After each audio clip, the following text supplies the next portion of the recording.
മുടിഞ്ഞു, കേരളം മുടിഞ്ഞു. ഇനി നന്നാകണമെങ്കിൽ ജാതിയും മതവും പാർട്ടിയും നോക്കാതെ ശിക്ഷാ നിയമത്തിൽ മാറ്റം വരുത്തണം.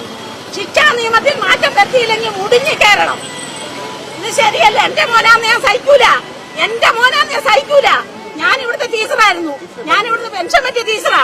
ഞാൻ പ്രതികരിക്കാൻ തന്നെ വന്നതാണ്. എനിക്ക് സഹിക്കുന്നില്ല. ടിവിയുടെ മുന്നേ ഇരുന്നിട്ട് എന്തുവാ ടി വി കാണുന്ന മുഴുവനും? എന്തൊരു സങ്കടമാ കാണുന്നേ.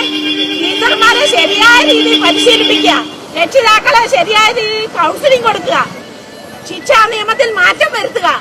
ഗൾഫിലൊക്കെ നടക്കുന്നവരാണ് ശിക്ഷ ഇവിടെ വരണം. എന്നാലും അതെ കൈ വെട്ടണം, കാല് വെട്ടണം, അതിന്റെ ഒക്കത്തില്ല ഇവിടെ. ഇത് ശരിയല്ല ചെയ്തത്. എന്റെ കുഞ്ഞാന്ന് ഞാൻ സഹിക്കുവോ? എന്റെ കുഞ്ഞാന്ന് ഞാൻ സഹിക്കുവോ? എനിക്ക് താമരശ്ശേരി പോകുമ്പോ ഞാൻ പോയില്ല. താമരശ്ശേരി ഒരു 10ാം ക്ലാസ്സിൽ പഠിക്കുന്ന കുട്ടിയെ നശിപ്പിച്ചിട്ടെ എന്ത് മര്യാദയാണ് കാണിച്ചിരിക്കുന്നേ? എന്ത് മര്യാദ? ഇതൊന്നും സഹിക്കാൻ പറ്റുന്ന കാര്യമല്ല. ഒരിക്കലും ആ കുട്ടികളെ പരിശീലിക്കത്തെ ആ കുട്ടികളെ ശിക്ഷിക്കണം.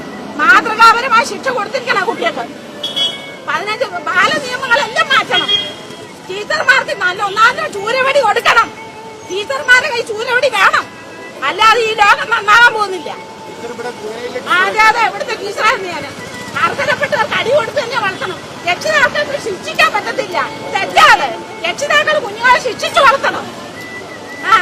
രക്ഷിതാക്കൾ കുട്ടികളെ ശിക്ഷിച്ച് തന്നെ വളർത്തണം. എന്റെ പേര് കെ രാമേന്ദ്രകുറുപ്പ്. പ്രതികരിക്കാൻ തന്നെ വന്നാൽ ടിവിയുടെ മുന്നേ സഹിക്കാൻ പറ്റുന്നില്ല, അതുകൊണ്ട് വന്നതാണ്. ഇത് ശരിയല്ലേ ചെയ്യുന്നത്? ആരെയും പിടിച്ച് ജയിലിലാക്കിയിട്ടോ ചില ചെറുപ്പക്കാർ പിള്ളേർ ഞാൻ ഒരു രാഷ്ട്രീയത്തിലും പങ്കുചേർത്തില്ല, ഒരു രാഷ്ട്രത്തിലും ഒരു മതത്തിലും ഇല്ല. ഇത് ശരിയല്ലേ ചെയ്യുന്നത്? അത്രയുള്ള എനിക്ക് പറയാം, വേറെ ഒന്നും എനിക്ക് പറയാനില്ല. കണ്ണീരാണ് കുട്ടി. എന്റെ കുട്ടിയാന്ന് ഞാൻ കരയൂലേ? എന്റെ കുട്ടിയാന്ന് ഞാൻ സമ്മതിക്കോ? അതുകൊണ്ട് ഞാൻ പ്രതികരിക്കാൻ വന്നതാ. ഇത് ശരിയല്ല. ഇത് ആ കുട്ടികൾക്ക് മാതൃകാപരമായി ശിക്ഷ കൊടുത്തെങ്കിലേ ഈ കേരളം നന്നാകത്തുള്ളൂ. ശരിക്കും ശിക്ഷാ നിയമത്തിൽ മാറ്റം വരുത്തണം. അത്രയുള്ള എനിക്ക് പറയാൻ.